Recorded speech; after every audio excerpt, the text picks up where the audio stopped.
Rajini sir கிட்ட ஒரு அறிக்கை வந்துச்சு. ரஜினி சாருக்கு எல்லா உண்மைகளும் தெரிஞ்சிருக்கலாம். ஆனால் இந்த விவாதங்கள் இதெல்லாம் பார்த்து அவரு தன்னுடைய மனசுல தப்பா நினைக்கிறதுக்கான வாய்ப்பு இருக்குன்னு அவர் அறிக்கையை பார்த்து தெரிஞ்சுக்கிட்டேன். எங்களுடைய பாசத்துக்குரிய ரஜினி சார் அவர்களே, எங்களுடைய தலைவருக்கும் நீங்கள் தலைவர் அப்படின்னு அசோகன் சொன்னார். எங்களுடைய தலைவருடைய நிலைப்பாடும் தான் எங்களுடைய நிலைப்பாடும்.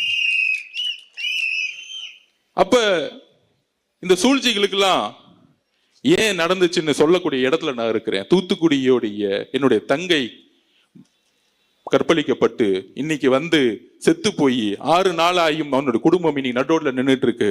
இதை திசை திருப்பதுக்கு தான் இந்த பிரச்சாரம்.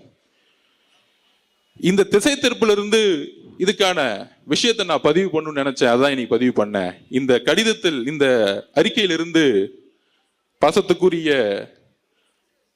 ரஜினி சார் அவர்களுக்கு நான் பதிவு பண்ணக்கூடியது, அப்படி உங்களுக்கு நான் சொல்ல வேண்டிய நோக்கம் வேறு, உங்களுக்கு வருத்தம் ஏற்பட்டிருந்தால் என்னுடைய வருத்தத்தையும் என்னுடைய மன்னிப்பையும் பகிரமாக நான் கேட்டுக்கொள்கிறேன்.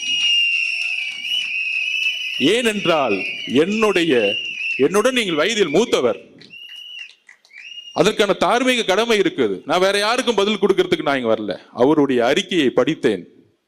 அவருக்கு ஒரு உணர்வு ஏற்பட்டிருக்குது. அந்த உணர்வுக்கு நான் மரியாதை கொடுக்கிறேன்.